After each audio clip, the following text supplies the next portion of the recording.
And we're on. This is the off season with myself, Alf Arteaga, and Marek Brave. How are you, Marek? Can you guess what episode this is in the history of this show? What's No. the episode number? uh 50.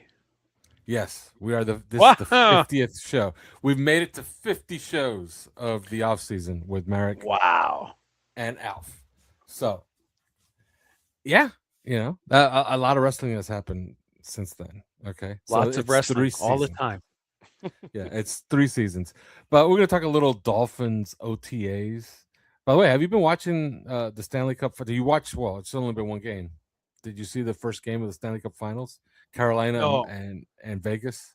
I did not watch that. I watched a little bit of Spurs Knicks.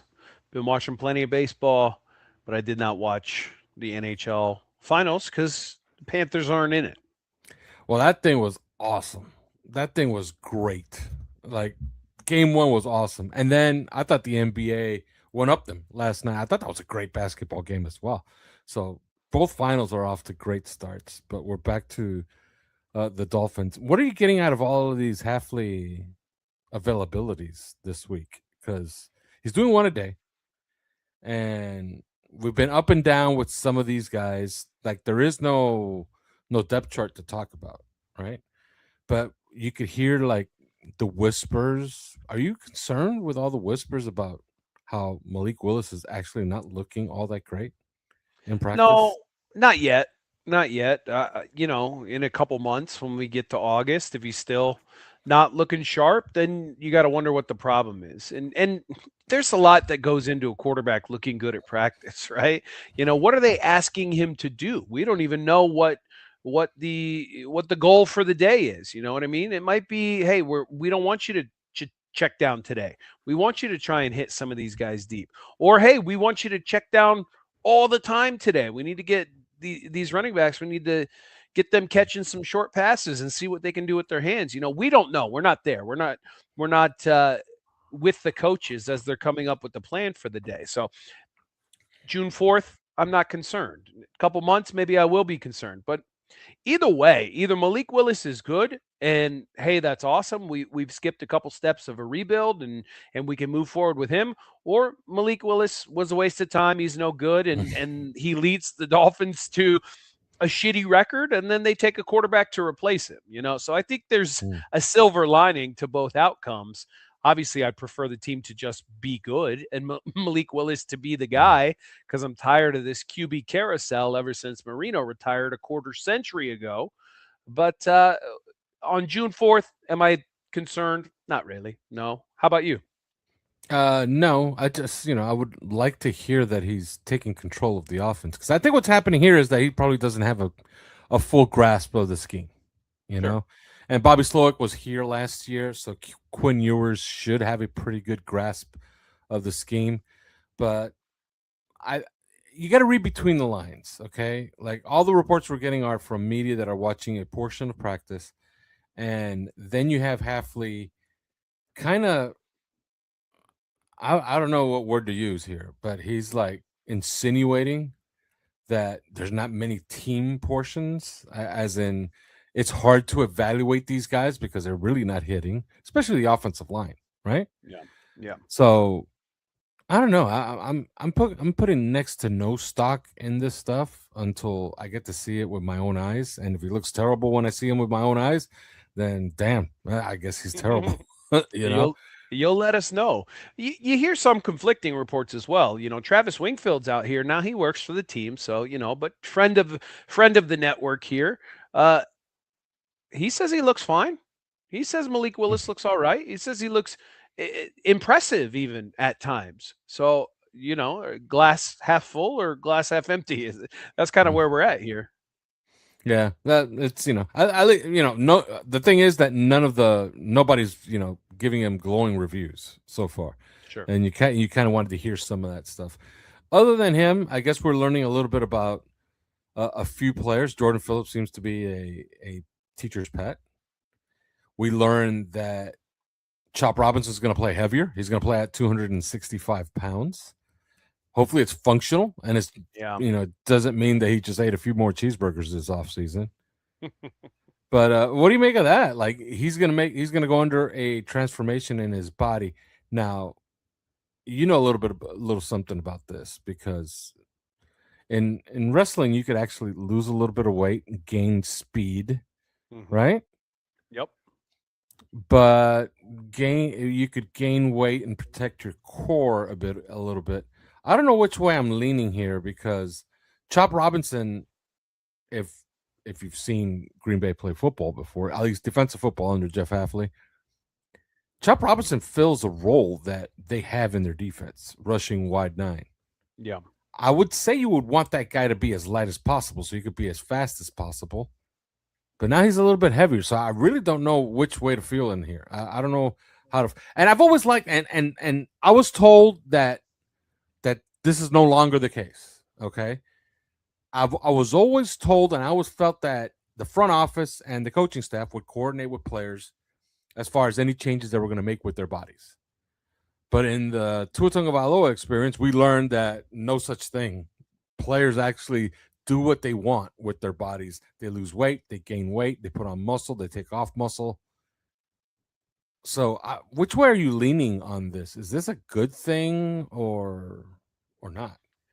Well, I suppose it just depends on what you want Chop Robinson to be doing, right? If he is that wide nine rusher, I don't need him putting on weight to do that. It's just going to slow him down. But if you're trying to get him to be a stronger edge setter, to defend against the run, putting on a little extra pound and being a little more stout on the edge, that's obviously going to be beneficial for him. So, what does Jeff Hafley? What does he envision Robinson's role on this team being? Did he see Robinson's kind of lackluster year last year and go, okay, this guy's not going to be my wide nine rusher. He's not going to be my QB hunter. You know what I mean? If we can get him thickened up, maybe he sets the edge a little bit better. I don't know. I'm not quite sure.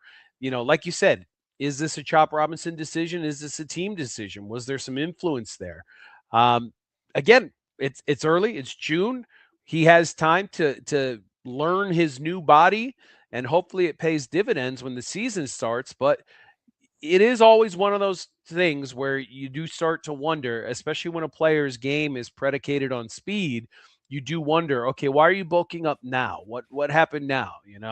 Why are you doing this now? I mean, he's not the only one. Achan reportedly bulked up a little bit this offseason as well, and he's fastest guy on the team. So maybe this is just this new leadership staff. Maybe this is their MO. They say we've kind of already heard it from John Eric Sullivan, right? Slow gets fast, big doesn't get small. So maybe he Mm-hmm. just wants his dudes to be big all around, every position.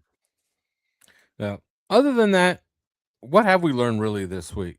Sawyer went down, and we saw the DJ Campbell snapped into action. That was the 200th pick in the NFL draft. So that tells you something about what they think about their draft picks. That they're putting in a draft pick as the first man off the bench after your swing tackle, swing guard gets injured. Uh, it turns out he's going to be okay. He's just out for a couple of weeks, and we don't play anybody in a couple of weeks, so we should be good in that regard. Anything else you learned from all the availabilities this week? Because obviously we're not watching practice. Yeah, well, I mean, once again, you can reiterate Jeff Hafley's such a better communicator, in my opinion, than Mike McDaniel, right?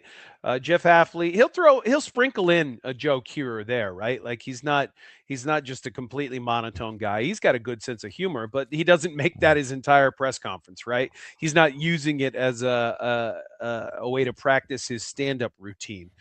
He communicates well. He communicates efficiently, and I hope that he's doing the same with his team. I have no doubt that he's doing the same with his team. And he feels like a coach that these young men can respect and they can play for, and he can light a fire under some asses. Is it going to lead to a successful team in 2026? Probably not. But hey, maybe they surprise some people and they get a couple extra wins that we weren't predicting before the season started. And if that happens, then you can feel good about where this team is headed in regards to the coach, the general manager, and hopefully the quarterback as well if everything works out. All right, we're gonna go to break now. When we come back, we're gonna talk a few things wrestling. Although both of us missed on a homework assignment that we should have been on. Like we should have been Yeah, watching probably. some AAA wrestling. But we'll promise. I promise you, we will watch some AAA wrestling. I will force Marek Brave to watch a bit of that Double or Nothing show from a couple of weeks ago, so we could give you some honest critiques of these matches. But first, let me tell you about Underdog. Underdog Fantasy is back. There's a thief in these finals, and it was Josh Hart yesterday, by the way. Somebody who's been quietly locking up all series long. You've got a hunch on who it is. Underdog's got $1 million for whoever calls it right. $1 million is sitting in a pot. All you have to do is pick the player who walks away with the most steals in the series. Your picks don't even need to win. Just back the right thief. Because you can make picks and win money right now. The pot is waiting. Pick your player every game, include their steal stat. Series ends, steals leader crowned. Pot gets split among everyone who called it. Simple as that. If you picked Josh Hart, you'd be in the lead as of right now. The more the finals games that you back them, the bigger your share. It's less a prediction and more a vibe. Just trust yours. I think there is no vibe here. Okay, I picked OJ Anunoby over to start the series. Look, there's no vibe here. Just take Josh Hart in every single game, and you're gonna be okay. He's probably gonna lead this series in steals. He's really, really involved defensively, and I wouldn't put it past him to be the steal leader in every single game going forward, which would, of course, make him the steal leader for the rest of the series. So if you got Josh Hart, just keep riding him. You're going to be okay. So download the app today and use the promo code 3YARDS to score $50 in bonus entries when you play your first $5. That's the promo code 3YARDS, the number 3YARDS. Underdog, make picks, win money.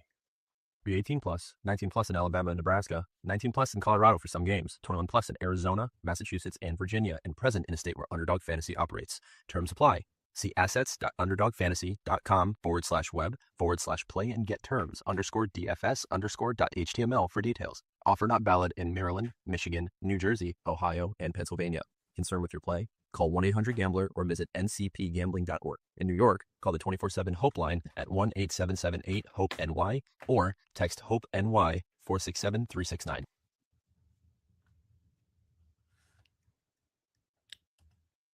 And we're back. All right. I forgot I didn't have my TV on behind me, so I had to put it on there for a second. So you didn't see El Grande Americano versus El Grande Americano OG. By the way, I don't know who El Grande Americano OG is. Isn't it Ludwig Kaiser? Isn't that who that is? Well, the original Grande Americano is Chad Gable. The new Grande Americano is Ludwig Kaiser. Yes. Okay. So this match is going to be really confusing, is what you're saying. But yeah, I can't wait to watch it. It has great reviews. Everybody's been talking about it. Obviously, Chad Gable is the one who lost the match, and he had to give up his mask. You know, essentially giving up the gimmick, right? Giving the gimmick to Ludwig Kaiser, and he cut a promo afterwards. I did see that where he said, he may have been the original, but now it belongs to Kaiser, and so he'll move forward with that. I think it just goes to show that professional wrestling, for a reason, right? With story behind it, with emotions behind it, it can be great, and it can be something so special, and it's just better. It's just better that way when you have a good storyline that the fans can get invested in, the performers can get invested in. It just makes the matches better, makes them more interesting, and that's what you saw with this one. And even though I didn't see the match, I saw the reaction to the match, and judging by that reaction, this was one of the best matches of the year. And you're right, Alf, I need to go back and check this one out, because if this is a match of the year candidate, then I want to see what's up. Yeah, Chad Gable, in my opinion, if he was 3 inches taller, 20 pounds heavier, okay? If he was just, if he was 6'1", 220 pounds, he'd be one of the biggest stars in wrestling, period. Is it really just the bias against smaller people that kept him down in the WWE? Yeah, I think so. He's a little bit older. Chad Gable's already 40 years old, so maybe past his quote unquote prime. And when Vince McMahon was still in charge, you're right, leans towards the bigger guys, the giants. He wants bodybuilders in that professional wrestling ring. And Gable is in great shape, but he's not a large human being. You know, amateur wrestlers, and that's what he was. That's the world he comes from. They're more successful when they're more compact, you know. And so Vince had a bias against Gable and didn't give him much of a push. And now you see him finally get to sink his teeth into a storyline, and it was a goof storyline, right? Like it's not like this was handed to him on a silver platter and everybody looked at it and said, "Oh, this is going to make a bazillion dollars." You know, like this is a silly gimmick when you first see it. You're, oh, okay, we're doing the blue blazer, we're doing you know, Mr. America, all of that stuff, right? And he was able to turn it into a gimmick, a character that people cared about.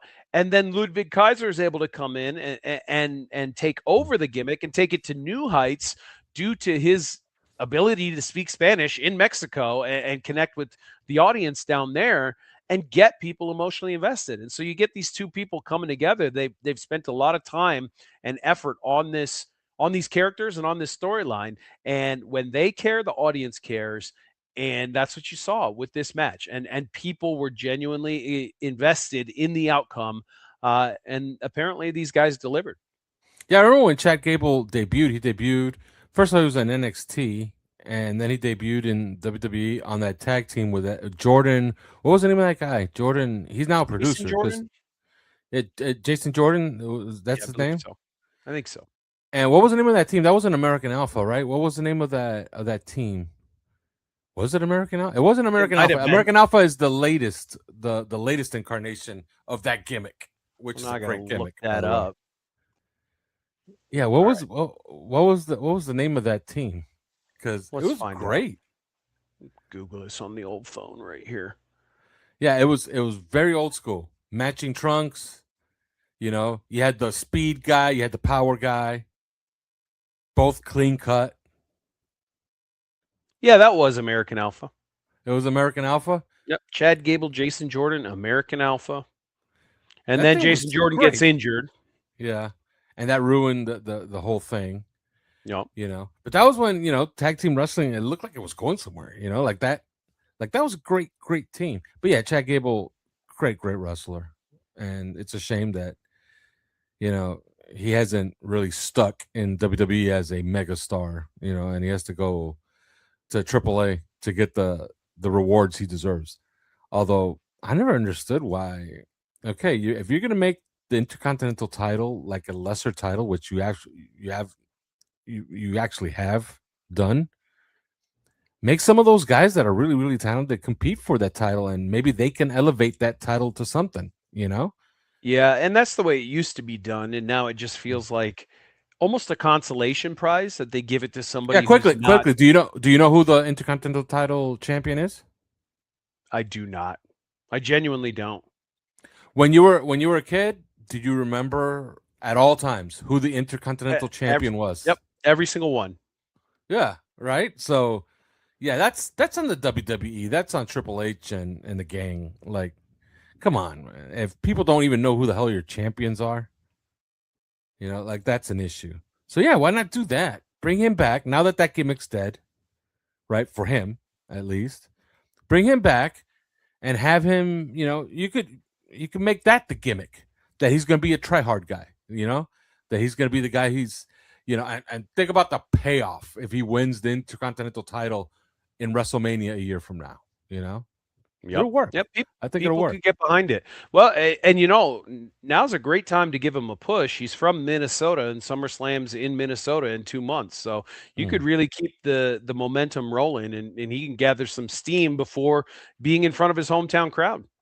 Yeah, you know, there's just a few guys that he won't look good in the ring against. Like if you put him in the ring with Roman Reigns, he's just not going to look good. Roman Reigns is 6'4", 265 pounds. At least he's built that way. But he is 6'4". He's a legit 6'4". And at least, well, I saw him doing an interview, and he says that his gimmick weight is 265, but he wrestles at 245. So he's going to outweigh. Yeah, he's going to outweigh Chad Gable by 50 pounds at least. Yeah. So it's not going to, and he's going to be about at least 6 inches taller. That's not going to Yep. look good. It's not going to No, look good there's in the ring. You know what I mean?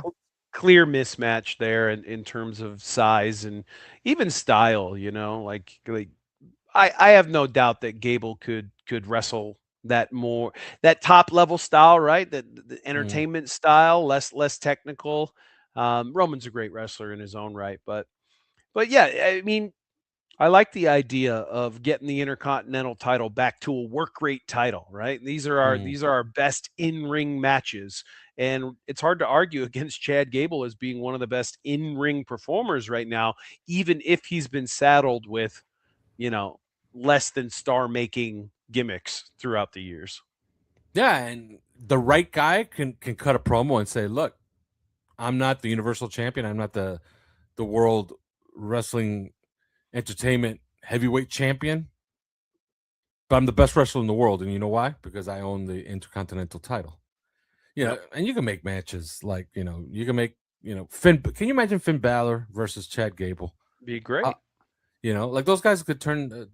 They could bring the house down anytime that they wanted to. You saw Clash in Italy. Sure did. Your thoughts on that event? I hate how the main event went down, and really the whole booking of the main event and what they've done with Jacob Fatu since. But what did you make of that whole show?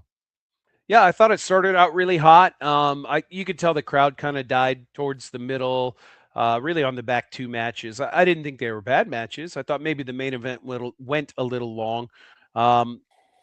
But WWE, they do a match. There's only 5 matches per show now, right? They do a match, then a long commercial break. That's not conducive to keeping your audience into the whole thing for the duration of the whole thing. So I thought the matches were good, and I thought they were entertaining. I know there's a lot of people on the internet right now talking down on that show. I didn't see it the same way. I thought it was a quality wrestling show. Was it the best one I've ever seen? No. But it was entertaining. It was worth your time, and there was some damn good wrestling on that card. Did you like it, Alf? Yeah, I thought it was a decent show. I saw it on and off. And I've seen the matches like kind of, sporadically. Kind of like how I saw Double or Nothing. By the way, I did put on Double or Nothing, the AEW show from the week prior, and I tried to get the cadence of it, and then I saw. When I put it on my TV, I saw the time counter, and it said 5 hours and 10 minutes. And I said, "Oh, AEW still sucks, huh?" That's a very, very long wrestling That's show. too much wrestling, man. Yeah. That's your whole day. 5 hours and 10 minutes of wrestling. So I do recommend watching that show. But what you got to do is just get the matches, individually, and just watch the matches individually, and you're going to enjoy the show. Break because it I'm up pretty over sure a few that days. Yeah, I'm pretty sure that there's at least 20 minutes of fluff in between the matches. There's probably 3 hours of wasted time, while you get from one match to the next. Yeah. So I suggest watching it that way. But this a couple of things, and we're gonna get to Jacob Fatu in a second. But first thing I didn't like was for 2 weeks everybody's just talking about how Sol Ruka is a mess and she keeps botching moves, and she did legitimately botch a move on national television on Saturday night. It was a convoluted finish, but she completely screwed that up. And they put the title on her? Like they rewarded her for it? I didn't get that. I think for me, it's less important who wins, who loses, who's champion, who's not. It was probably just in the cards all along, right? Like, here's the story. This is how it's going to culminate. Becky's going to go on to other things. This is what we have planned for her heading into SummerSlam.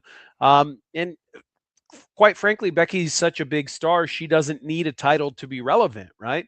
A title is almost a prop in a way to prop up the person holding it sometimes, right? And this is one of those instances where Sol Ruka is so green and so new that if you're introducing her to the audience and she is an impressive wrestler, right? Very, very athletic, that'll only carry you so long. But if you reward the audience's interest in her by putting a title on her, then there are people that go, ooh, she's an even bigger deal than I thought, right? So not necessarily done for the quote unquote smart mark crowd, people who kind of understand how the business works. but more so done for the casual fan and to get them more emotionally invested in Sol Ruca, who she is and what she does. So I get the idea behind putting a belt on her, even while she still has a lot to work on. Yeah. By the way, speaking of the women's division, in Double or Nothing, there's a match where Christian, he goes by Christian Cage, and Adam Copeland, they get together to wrestle FTR, and the match is great. And Beth Phoenix, going by Beth Copeland, makes an appearance. She can still go. Like if I'm AEW, I'm putting the belt on her and making her unbeatable going forward because she absolutely looks great. Like she looks. How old is Beth Phoenix by now? Easily mid to late 40s at this point. She looked like $1 million in that show. So I highly recommend it. That's the first match that caught my eye on Double or Nothing. Moving on to Clash in Italy. I didn't get that Jacob Fatu Roman Reigns match at the end. I guess Jacob Fatu is now subservient back to the tribal chief, and we're bringing back this bloodline thing, and it just didn't work for me. Like I always thought that Jacob Fatu was going to be the end all in this feud, right? That he was going to be what Solo Sikoa was. Because look, Solo Sikoa, pretty good on the mic. He looks good in the ring. Like, you want to be a Samoan badass? Solo Sikoa looks the part. I don't like his wrestling style. It just doesn't work for me. You know what I mean? Yeah, he just doesn't look. He's not believable to me as a threat to the two guys that he was, feuding with, Cody Rhodes and then Roman Reigns. It didn't feel good to me. But Jacob Fatu does. But you're just gonna beat him, and now what is he? He's Roman Reigns' henchman now. He just follows him around like a pit bull, like his dog. I hate it. I don't know what you think about it. Yeah, it's not the direction I would have gone in for Roman winning the title just a few months ago. I would have had some other people built up to challenge him. I wouldn't have gone straight into a bloodline feud. You know what I mean? You can save those. Those can be bigger deals. Just to do this right after WrestleMania for the last couple months and then have the blow off be on a Clash in Italy show that's happening at 2:00 in the afternoon on a Sunday. Like it's just anticlimactic, that's for sure. I think Jacob Fatu is better than a henchman. You said that perfectly. Right now, he is just one of Roman's henchmen. I think he's better than that. I think he has bigger star power, more star power than that. I think on his own, as a singles talent, he can be a world champion someday. And, there's still plenty of time to get around to it, but you've done some damage to his reputation as this big, mean badass, this Samoan werewolf character who's a little unhinged and a little crazy by having him. It's not a big deal to lose to Roman Reigns, right? But then he not only does he lose, but then he acknowledges him, and now I'm voluntarily stepping back into the shadows. Honestly, I agree with the Alpha. It's not a direction I would have gone with the Jacob Fatu character because I think there's money there. I think there's money to be made with this guy, and they're kind of telling you as an audience member, they're telling you, he doesn't matter that much. Yeah, Paul Heyman, did all the work initially, and then Jacob Fatu shows up and backs up the work that Paul Heyman did on the mic, right? Like I never forget that. I thought it was a great promo. If I start giggling through the promo, it means it's working. Okay, because I'm like, okay, this is good shit. You know what I mean? This is like Vince McMahon would have said back in the day. Like this is really really good shit. When he was telling Roman, like, hey, you're surrounding yourself with these people, and Roman, and I remember the whole promo was, Roman's sitting there looking really regal, and he looks at Paul Heyman and goes, "The family," and Paul Heyman looks at him and goes, "These people are a bunch of criminals. You understand that?" Roman, like that works. Like you're listening to it and you're like, whoa, these people are criminals. And Jacob Fatu's there. And then you see him in the ring and you're like, whoa, yeah, this guy he's kind of unhinged. It works. And then you just like, what? he loses one match and he's back to kissing Roman Reigns' ass. Like, I don't get it. And then you do the glance, right? Which, look, I don't like, you know how I am, all right? I don't like things that wouldn't happen in real life in my wrestling because it kind of ruins my wrestling. That's why I do not. And I understand that the sledgehammer is iconic. Don't bring a sledgehammer into the ring, right? Like, look, I was gassing up that match between FTR and Christian and Edge, but they used a couple of weapons in there that I'll be like, don't do those. You know, those weapons suck. You know, Yep. like Edge used a pair of pliers. Don't use a pair of pliers. You know, if you could do severe bodily damage to the point where you're going to get arrested and go to prison for assault, then don't use that weapon. You know what I mean? A chair is Yep. fine. You can use a chair. You know, don't use a bat. Very simple rule. You know what? You know what's my rule, right? You If can it repeat it if you heard it. If it can kill you, don't use it. Yes, precisely. if it can kill you, don't use it. But like I was saying, and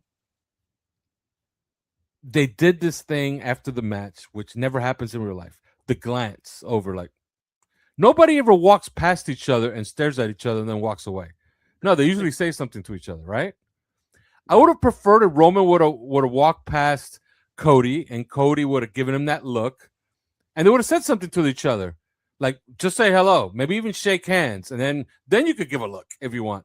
But they just stare at each other and just walk away. That never happens in real life. Don't do that.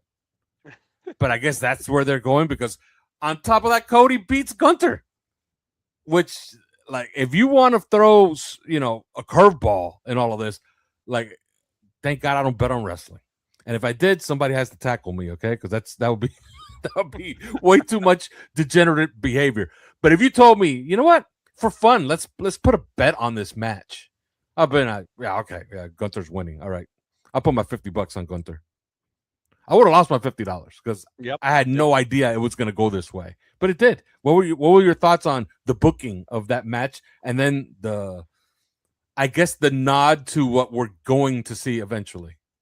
Well, yeah, and you know, this long form storytelling. You got 6 months to the end of this year, which means, you know, close to 7 months till Royal Rumble, and then you add a couple months on top of that. We're 9 months away from WrestleMania, so who knows? Maybe you see a little something from these guys moving forward, or maybe this is just a thing, just a thread they're going to carry throughout their careers until they eventually meet again.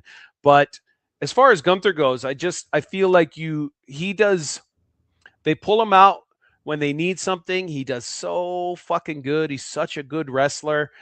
They build him up like this big badass, right? Retiring people left and right.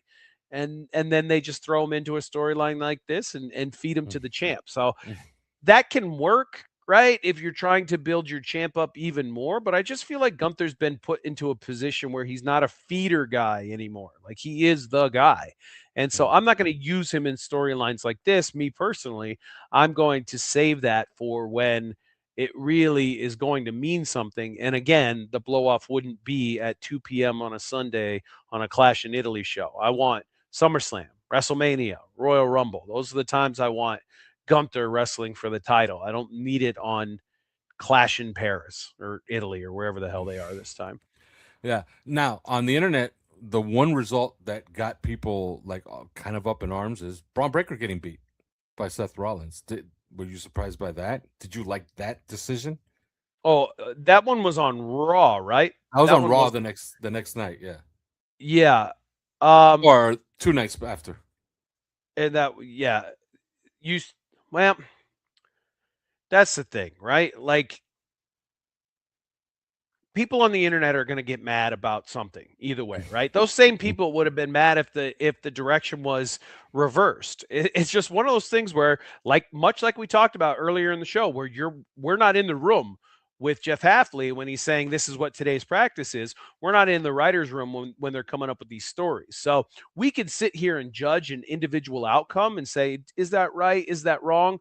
In a vacuum, maybe it's one thing, but when you take a step back and you look at the bigger picture, maybe it's another thing. You know what I mean? Maybe it leads to something that we didn't even see coming. Maybe it leads to something even more interesting. So that's what you're hoping there. But the internet's always going to be mad at something else. Yeah. So you don't mind that? Like they could salvage Braun Breaker's aura out of this, right? Yeah, I mean, it's the same people that are getting mad that Oba lost to Brock, right? Yeah. Well, you can't bury Oba. I'm like, they didn't bury Oba. Brock attacked Oba before the bell, got the jump on him, ended up giving him 7 F5s, including one through the announcers table, right? Like it took a lot to beat Oba Femi, right? In a way, you actually made Oba look very, very strong, even while having him lose, that it took all of that from somebody as large and as beast-like, pun intended, as Brock Lesnar. So, and we all know what's happening there, right? We've watched enough wrestling and even just regular combat sports to know that, of course, Brock was going to win that one because we had to get to Oba versus Brock 3 again, probably at SummerSlam, Minneapolis, Brock's hometown. Is that where he finally hangs up the boots and calls it a career? Is that where we finally see the real retirement of Brock Lesnar? Yeah, and I've kind of seen the future. Are you aware of RAF? Have you heard of it? Maybe. What is it? It's RAF. It's Real American Freestyle. Nope. I have no idea what that is. Okay, Real American Freestyle it's a new promotion where they're getting like world-class wrestlers to actually wrestle. Okay, so you had Colby Covington, who got cut from the UFC. He's already won a championship there and defended it, right? The rumor is that that's where Brock Lesnar's going to go to try to win the heavyweight championship there. This like, is shoot fighting? Yeah, but no punching. You can't punch. It's wrestling. It's wrestling. Freestyle wrestling, just like in high school, just like in college. Okay. The same thing where Brock Lesnar was an All-American in. And the rumor is that they're going to offer him a pile of money to wrestle. And his opponent could be Cain Velasquez. I'd watch that. That's how you get me to watch RAF. You know what I would want to watch on RAF if he could still do it. The problem is he's so injured. Kurt Angle. We could finally get a Kurt Angle versus Brock Lesnar wrestling match. That would have been fun. That would have been fun for sure.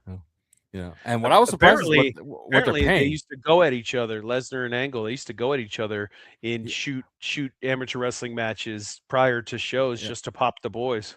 But nobody actually comes clean on who was winning these matches. Yeah, except Kurt Angle. Kurt Angle keeps saying, "Oh, I was winning. I was winning these matches." But nobody's saying who actually won these matches. Mm-hmm. So maybe we could have seen it, but I don't think so anymore because he's too injured. Kurt Angle's way too injured. Yep, too injured, too old. But yeah, this RAF thing is, I think that's the direction they're going with. And you would think like, what is, Lesnar's going to go do RAF. How much are they going to pay him? Do they even have money to pay him? Supposedly they do, because the rumor is that they'll offer him $1 million to wrestle Cain Velasquez. There you go. That's a purse you got to take. Yeah. And he gets to get a little bit of payback because guess what? Cain Velasquez can't punch him in the face anymore. There you go. So he could get him in his element. So, all right. I'd watch it. Yeah, I think it's going to be interesting. I think it's going to be really interesting. And I know Ben Askren is making his return. You know who Ben Askren is, right? Yep. Yeah, he's going to go to RAF, and I think he's going to wrestle the current welterweight champion Bilal Muhammad from the UFC. He's going to wrestle him in RAF. I dig it. That's the thing. UFC is allowing like crossover with RAF because your UFC athletes, like, they're not going to get injured. They're wrestling. It's freestyle wrestling. No punching or kicking is allowed. So your concussions are going to be to a minimum, only to slams. Right. Yeah. So I think that's what Lesnar is thinking about, because he came very, very close. I believe it was 5 years ago to signing with the UFC. The UFC had money ready for him like about 5 years ago. And the UFC said, you got to pass a physical. You pass a physical, we'll sign you to a 2-fight deal. And I believe that 2-fight deal was supposed to be for like about $5 million. Wow. And he couldn't pass his physical, and the UFC didn't clear him. So the UFC didn't clear him. He couldn't compete in that, but he could compete in RAF. So maybe he still has that bug, and he's like, you know what? I'm gonna finally scratch my competitive itch and get in this RAF thing and become the heavyweight champion, which is gonna be pretty cool because that would mean that Lesnar would own titles in the UFC, in RAF, and the WWE. Yep, that would be cool. I'd be down. Keep me updated. The first ever to do that. All right. Next week, I guess we'll talk a little bit White House card next week. That's going to be a lot of fun. On Sunday the 14th. And I don't know what's on tap for wrestling, but you do have your homework assignment. Watch those matches on Double or Nothing and tell me what you think. Oh, I knew I wanted to ask you something. I'm not going to let you don't have to go into WWE, right? So maybe pick somebody from AEW, somebody obscure. So you're not going to hurt anybody's feelings. Maybe you can pick a guy from all time. Who, in your opinion, got the most the biggest reputation for being great and just never was when you watched him? Like he just wasn't your cup of tea. Because I finally saw my guy. Interesting. You want me to go first? I think I have my guy. And I think he's probably a good human being. I've never met him before, but he seems like a good guy. And a lot of people like him, and a lot of my students like him, and they bring him up all the time. And I'm just like, yeah, wasn't my cup of tea. I didn't like his style, not my guy. Batista's that dude for me. Was never a Batista guy. Didn't like Batista. He had matches that I probably should remember. I don't remember any of them. I never cared. I just never cared. I like the more athletic style. So no, wasn't a big Batista guy. His match with Undertaker in Hell in a Cell is legitimately one of the best Hell in a Cell matches of all time, and nobody gives a shit. Yep. Like nobody ever mentions it, and I don't know what that is. My guy, I found him on that AEW show because I finally sat down because I just saw sporadically. I saw 3-4 matches, and I'm like, man, these matches are good. I'm digging this, and I saw the main event. Like I saw the whole main event from the vignettes to the build-up, and I thought they did a fabulous job at AEW. And like I said, that building looks just great, man. Like, have you seen any like the pictures of what that show looked like? That building looks awesome. Mm-hmm. Like, I guess the WWE already has Madison Square Garden, so why the hell would they want to go to Louis Armstrong Stadium? Dude, Louis Armstrong Stadium looks a lot better than Madison Square Garden. It looks beautiful. Like that's a great venue. It's all built up. Mm-hmm. Like I think I told you about it, right? It's the first 10 rows around the ring are on the floor, and then it immediately starts moving up. You know what I mean? Because it's a tennis stadium. Intimate setting. Yeah, so imagine you're putting a wrestling ring in the middle of a tennis court. That's it. That's the floor area. So and it's not it's not some podunk 2,000 seat building. It's a 15,000 seat building. So you could get a lot of people in there. I saw my match on there. Okay, they had the Battle for Japan. And the way they built this up was that Okada was the greatest Japanese wrestler of all time. And they kept saying it. And they mentioned it like 1,000 times on the show. His opponent was Takeshita, right? I'm sorry. Takeshita's a better wrestler than Okada. And he was in the same match. And they're both Japanese. Yeah. Okay? I can't stand Okada. Like, I don't. You know what Okada... And look, Jim Cornette was famous for calling him a Cody. He is essentially Japanese Cody Rhodes. Wrestles the same style without the talent and without the charisma. Yeah, and sometimes you get that with Japanese wrestlers, right? Some of them break the mold. Shinsuke Nakamura and Tanahashi, right? They have big, colorful characters. Sometimes, with the masked wrestlers in Japan, you get that. But other times you get what we call white meat wrestlers, right? Very bland, very boring. And you can still appreciate the style of wrestling that they're doing, but I do understand where you're coming from. And there are some wrestlers out there that get a lot of publicity, and then you sit down to watch them and you go, I'm not I'm not feeling this one. Yeah, Not my guy. Okada. You're aware. Have you watched? You watched him wrestle, right? Yeah. Okada's entire gimmick is I'm elite. I'm great. Like that's his whole gimmick is I'm great. Like I'm awesome. He wears a suit, right? He always looks like $1 million when he's on the mic, but then he says nothing when he gets the mic, right? He just says like one-liners that they fed him because he doesn't speak English that well, right? Right. So don't put a mic in front of it. Give him a good and that's what I don't understand. He has Don Callis as his manager, and then Don Callis doesn't speak for him. Right. You know, like Silly. what's the point if you're gonna have the heel manager loudmouth if he's never gonna speak for him, right? But when he does speak for him, the whole gimmick is this guy's unbeatable. This guy's the greatest wrestler of all time. He's the greatest Japanese wrestler of all time. And I saw one promo that Don Callis cut when he says that he considered it an insult every time he gets referred to as the best Japanese wrestler of all time. He's one of the best wrestlers of all time, period. And I'm like, okay, now even this is not really believable. And this is professional wrestling, okay? Yeah. Like when professional wrestling moves from, maybe I could believe this, to, no, this is bullshit, then I got a problem with it. Okada, I'm not a fan.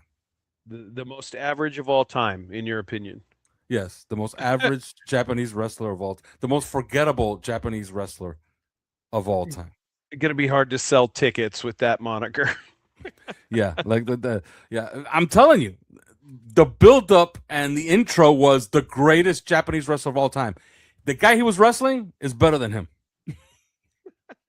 And last I checked, he was from Japan. Because one guy's billed from Tokyo and the other guy is billed from Osaka.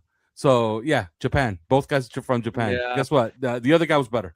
My opinion, Kenta Kobashi is the best Japanese wrestler of all time, followed by the Great Muta. I love the Great Muta.